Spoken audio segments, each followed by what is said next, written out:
Bro என்ன ஒரே ஒரு ரவுண்டு மட்டும் கூப்பிட்டு போகிறீங்களா ப்ரோ? பரவாயில்ல ப்ரோ, இவ்வளோ பெரிய மனசு ப்ரோ. ஒரு ரவுண்டு பரவாயில்ல, ரவுண்டாக இருந்தாலும் கொடுக்குறீங்களே. எவ்வளோ ஆச்சு ரெடி பண்ண? Bro 88 bro. 8 லட்ச ரூபாய். 8 lakhs ஆயிடுச்சா? அடி விழுது இல்லை தானா?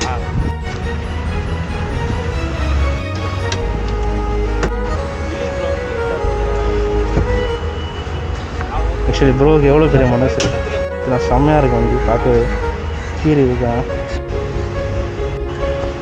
ப்ரோ? ரொம்ப தேங்க்ஸ் ப்ரோ. ஓகே. கேட்ட உடனே ரவுண்டு கூப்பிட்டு போனது ரொம்ப நன்றி. இது பண்ணுறதுக்காக அதில் இல்லை, ஒரு சில பேர் வேறு மாதிரி பார்ப்பாங்க. நீ கேட்ட உடனே பண்ணீங்களே, அதுக்கு தான். இல்லையே பழைய மாடல் காண்டசா காரு, ஓப்போல் எஸ்கார்டு அந்த மாதிரி இருக்குது. அது வந்து இன்னும் ஓல்டு மாடல். என்ன சொல்றது, செந்தில் கவுண்டர் பண்ணியிருக்குமா அந்த காலத்து ஸ்பீடு வண்டி. அதெல்லாம் எப்போவுமே ஓல்டு இஸ் கோல்டு இல்லை. சரி ப்ரோ, வரேன்.